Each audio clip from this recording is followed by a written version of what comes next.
Chicken parm! Chicken parm! Chicken parm!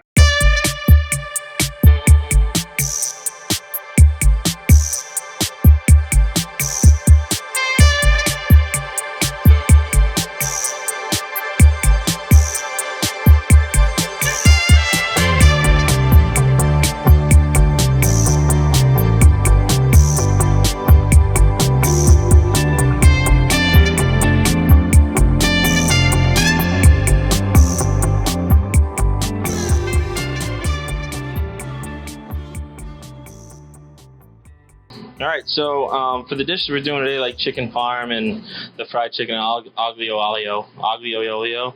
Terrible pronouncing shit, and I always will be probably. But what we want to do is, most people don't have a deep fat fryer at home. If you do, life's just got instantly easier. You want to heat it to 350 degrees Fahrenheit and then bread and fry your chicken. But since we're doing it in a pan here, we want to get a nice base of oil, just about enough to come halfway up the chicken because we're going to be flipping it. And then we want to get the heat on. At home, you'll probably have better luck than me. Turning your heat on. There we go. So we're going to get this heating up. While it's heating up, we're going to get our chicken, which we've brined, but very simply at home. If you get your chicken breasts and just set it in some buttermilk for about 30 minutes. Let it soak up so we can get a nice breading on it. For here, we're doing a mixture of semolina, flour, spices, and some herbs. We got paprika, salt, pepper, and while the oil's heating up, we'll just allow this to sit and start picking up more of the breading. But you'll notice too, we have two different sized chickens. This is going to be for our chicken parm dish. The thinner one is a lot easier and a lot better in my opinion. And then for the aglio olio dish we're doing, we have a thicker piece, which will take a little bit longer to cook, but no big at the end. As the fryer's heating up, I'll take a little bit of the flour, sprinkle it in. Once it starts to foam, like it starts to bubble a little bit, we know we're about ready to get started. And I'm going to go wash my hands. This is the magic of waiting. No one sees this, and everyone's like, oh, that was fantastic. That only took 2 seconds. We're getting there. So what we're going to do, shake off a little bit of the excess. Drop the chicken in the pan away from you. Now while this is going, since it's got the heat already, you want to be adjusting the heat as you go. So I've turned the heat down to about a low heat right now because for shallow frying, we want to make sure it's GBD. That's code for golden brown and delicious. Think of when you eat Cinnamon Toast Crunch, that color, that's the color we're going for.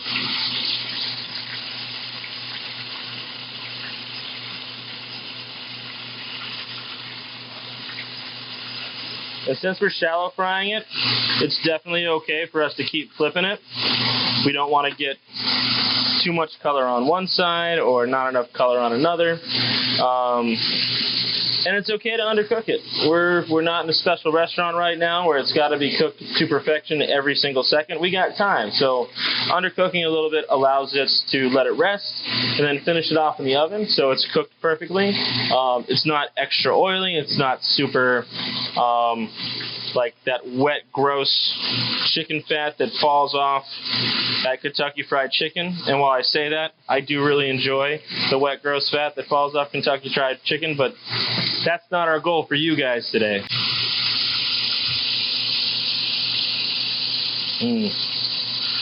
I really love fried chicken.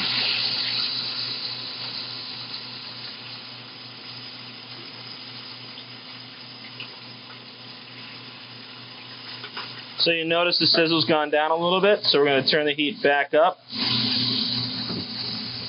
It's just constant adjusting, constant vigilance. Any kind of nerdy phrase you want to say that means constant. Constantine, the Constant Gardener. I think that was a movie, but it wasn't about a gardener. But he was constant about something, I guess. If you know what the movie is, you should call and let me know, because it's going to drive me nuts. Ralph Fiennes was in it, I think.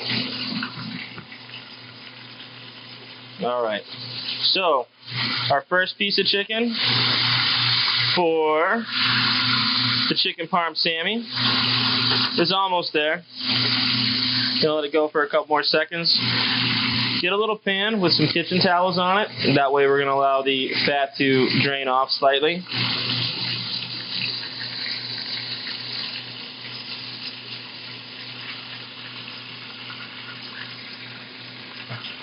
As soon as it comes out, just hit it with some salt. And then we're going to finish cooking the big dog. They'll just need a little bit more love and a little bit longer. Now, if you were cooking one of these dishes at home, the best thing to do is get your chicken all set and then build the sandwich. But since, through the magic of this stuff, film, camera, media, we're going to cook the two pieces to start, so then we can build all the dishes together at once. And it's going to look like none of this rambling has ever happened, unless we post-edit it, which would still be fun. Alright, we're going to flip this chicken one more time. You can see we got some nice GBD going on. Alright, we'll kill the heat, let this sit, salt. We're just going to allow these to sit and chill, and we'll be good to go. This is Kale and Sweet. Reading ingredients. Chicken, sourdough, prosciutto, roasted garlic, Asiago, mozzarella, half tomatoes, sliced diced shallots, tomato gravy, and chiffonade basil. So, now we got to make the sauce for it, because that's like a big part. Otherwise, we're just having like chicken cutlet on a sandwich. So, we're going to saute some minced shallots and tomatoes up first.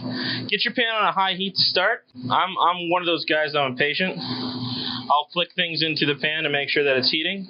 So, tomatoes and shallots. It's nice to do some whole tomatoes as you're going. They have natural MSG. And we just want to quickly saute things up just to blossom the flavors. Shallots, they're a milder onion. They're nice and sweet too when they're cooked properly, but they add a nice little acidity. And really important as you go, constantly season. Season and taste.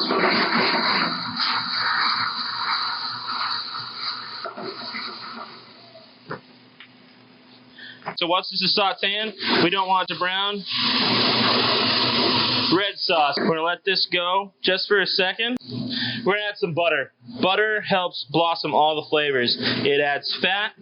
So what you want to do is just roll this around, okay? Keep that heat going. Let that butter emulsify in. Like I'm so freaking psyched about this chicken parm Sammy. I can't even right now. Alrighty. Oh my gosh.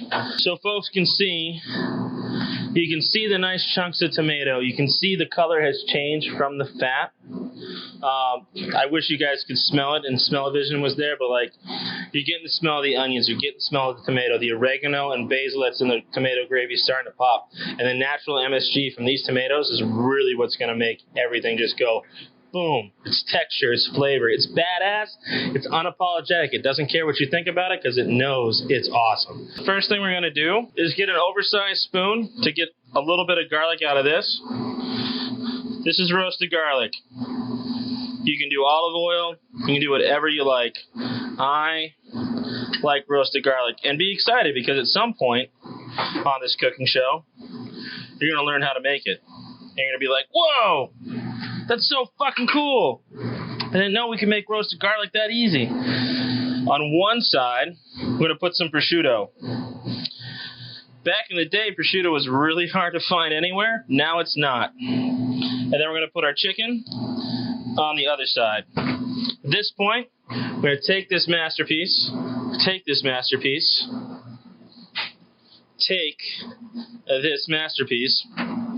we're going to throw it in an oven, 500 degrees. Be patient. We want to get some nice crispiness. We want to have the fat heat up and be bubbling and all that, because we're going to do this in 2 stages. Most people just throw it in 1 stage. That's a rookie mistake. We don't want to throw it in 1 stage, because otherwise things are going to get really wet and gross and soggy. We're going to do it in 2 steps. So 500 degrees, since everything is prepared and cooked, it's going to allow the bread to toast up, get really fragrant. It's going to get the chicken back to a nice, beautiful crisp. It's going to crisp up that prosciutto. Then we're going to pull it out, and then we're going to make some magic. Chicken parm Sammy magic. All right, let's take a look, right? All right. So you can kind of hear it sizzling. I held it close to my microphone, but it needs a little bit more time.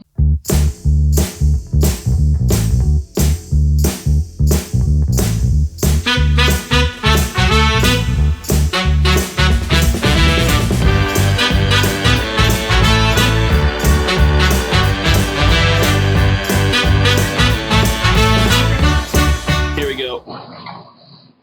Ready?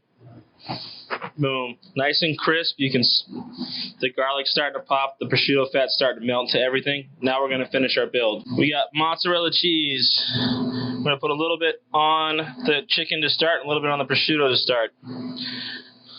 Asiago, a little bit shredded on top of the prosciutto. That's going to give the sharpness. Where's my special spoon?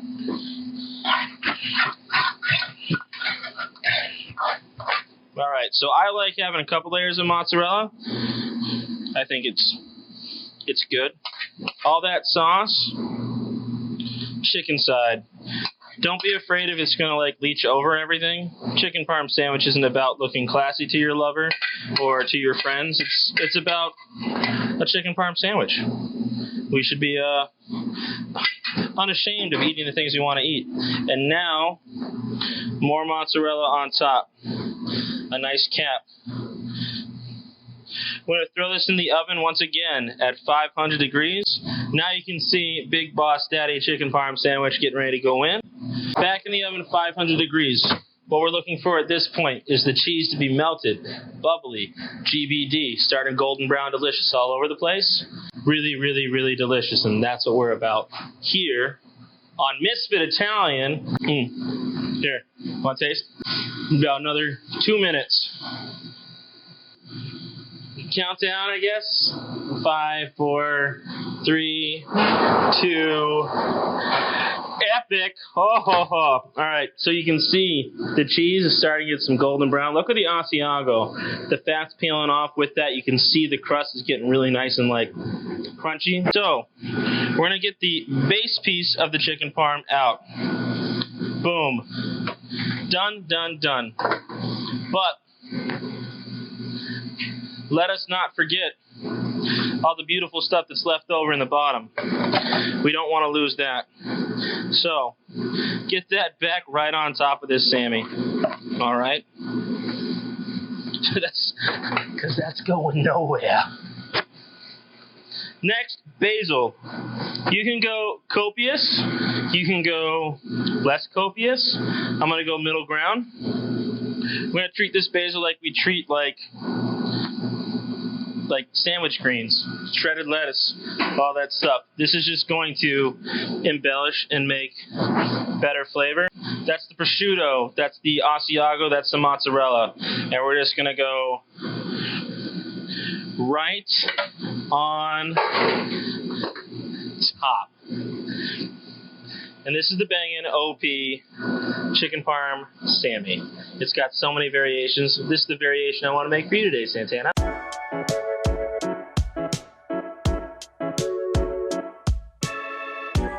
Aglio e olio.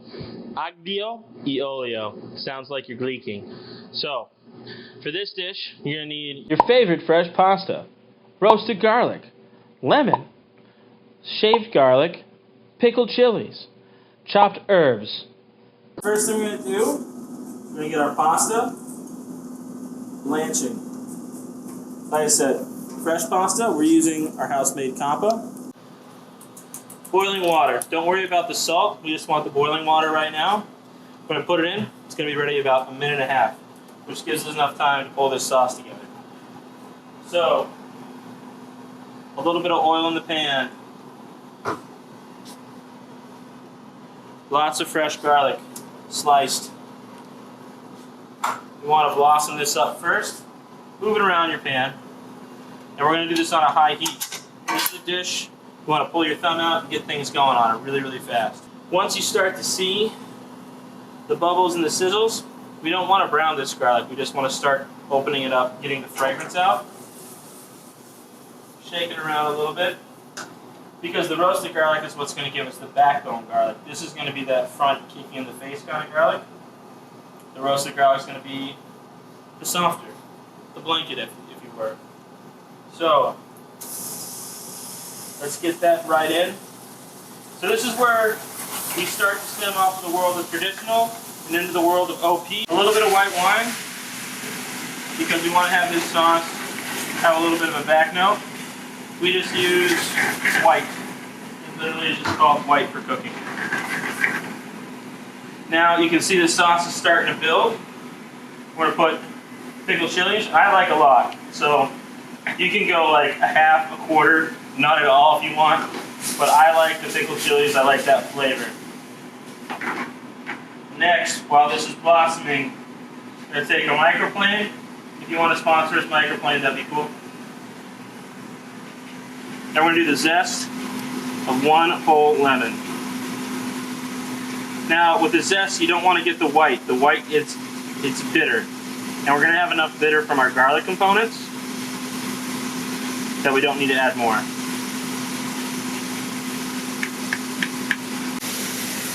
Half your lemon. With your hand, just juice to catch any seeds. Juice. Catch any seeds. Swirl this sucker up. Now, while your pasta's going, if you're doing fresh, you just created awesome starch water.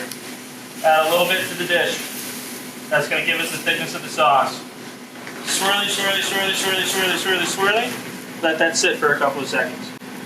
At this point, season. Salt, pepper, because those things are awesome.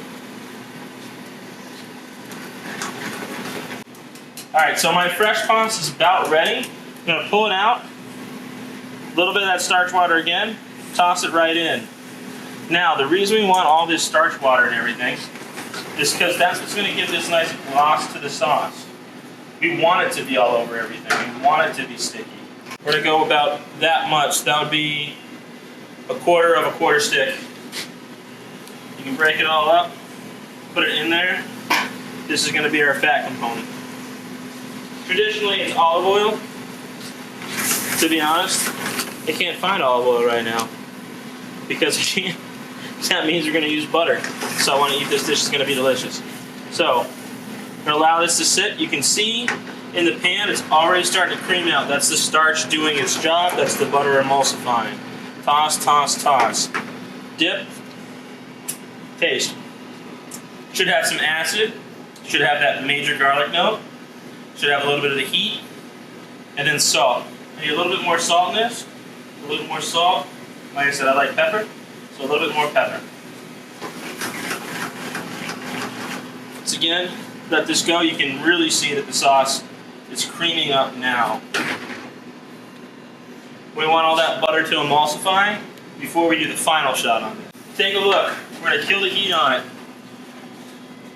Herbs. This is the chopped parsley, chopped oregano.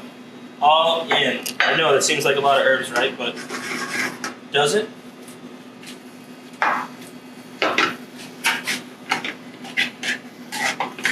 Get it all tossed around. And now we're set to plate. Oh my gosh. Can you smell the herbs? There. You get that? You gonna say anything, Santana? Yeah. Yeah? Alright. That's the oregano, that's the parsley. Yeah. You can smell it from there? Yeah. So, we're just gonna plate it off to the side. This is the hero of the dish. AGLIO OLIO. And then its little friend. Gonna go right there. And some pepper. Another little squeeze of lemon on top of the chicken.